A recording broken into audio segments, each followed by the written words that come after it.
Introspeksi itu apa sih? Itu bahasa mana? Bahasa kita apa bukan?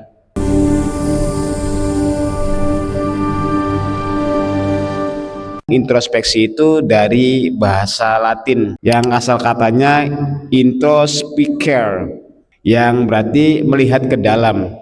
Introspeksi berarti kita harus melihat ke dalam diri kita, apakah kita aman dalam bersikap, dalam berbuat. Itu yang perlu diperhatikan. Ada yang mengatakan introspeksi diri itu muhasabah. Muhasabah yang artinya bisa dikatakan memperhitungkan diri. Muhasabah itu menghitung-hitung. Jadi dengan memperhitungkan diri sendiri, maka sama dengan mengintrospeksi. Introspeksi dengan menyesal itu arahnya kayaknya sama, akan tetapi pada kenyataannya berbeda.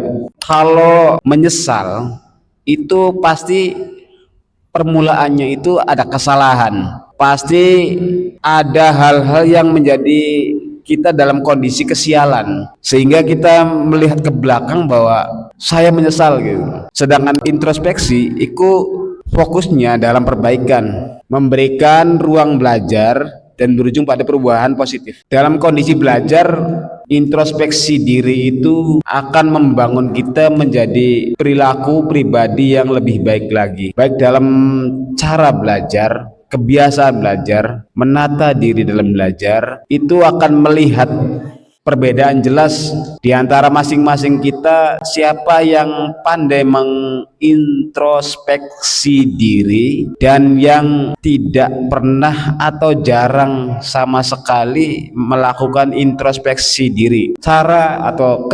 ciri orang bisa berintrospeksi diri itu pasti ada penyesalan sebelum terjadinya masalah bisa. Kalau jarang melakukan introspeksi, maka akan terlihat dari kebiasaan-kebiasaan kita yang selalu lebih mengutamakan diri sendiri, tapi dengan cara menghardik yang lain. Kalau orang terbiasa melakukan introspeksi diri, ngeledek-ngeledek itu males, menghina orang itu males. Kenapa? Karena dia punya kesadaran bahwa mengoreksi dirinya sendiri saja itu terlalu banyak yang dikoreksi dan masih banyak kesalahan untuk disombongkan.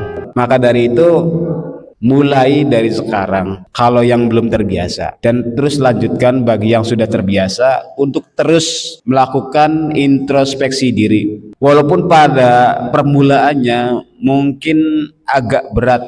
Kenapa berat sih introspeksi itu berat? Karena kebiasaan kita yang suka menyalahkan orang lain itu. Maka introspeksi diri itu pasti sangat berat. Kita masih menyalahkan kalau kita sial itu, oh gara-gara ini, gara-gara teman saya nih, gara-gara ini. Suka melempar kesalahan kepada orang lain. Tidak pernah ada dirinya ketika ada hal-hal yang bermasalah. Itulah perilaku orang-orang yang sulit melakukan introspeksi diri. Lebih mudah menyalahkan orang lain.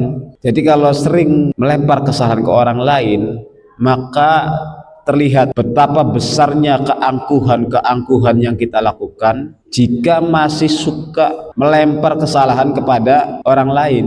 Jadi kalau hati kita mau lembut, hati kita mulai ada pembukaan dalam memahami situasi, introspeksi diri itu salah satu jalan untuk diri kita untuk melakukan hal yang lebih baik lagi.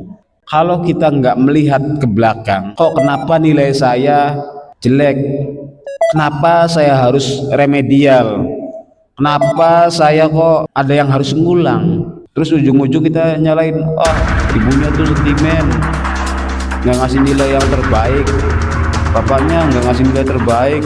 Nggak introspeksi diri, kenapa nilai saya berantakan, kenapa nilai saya kok biasanya bagus jadi jelek. Kalau di introspeksi diri, bisa jadi ada yang mengulang, oh iya saya ngerasa tiap mata pelajaran nggak pernah masuk, oh iya saya ngerasa setiap ada tugas saya tidak pernah mengerjakan, kayak gitu.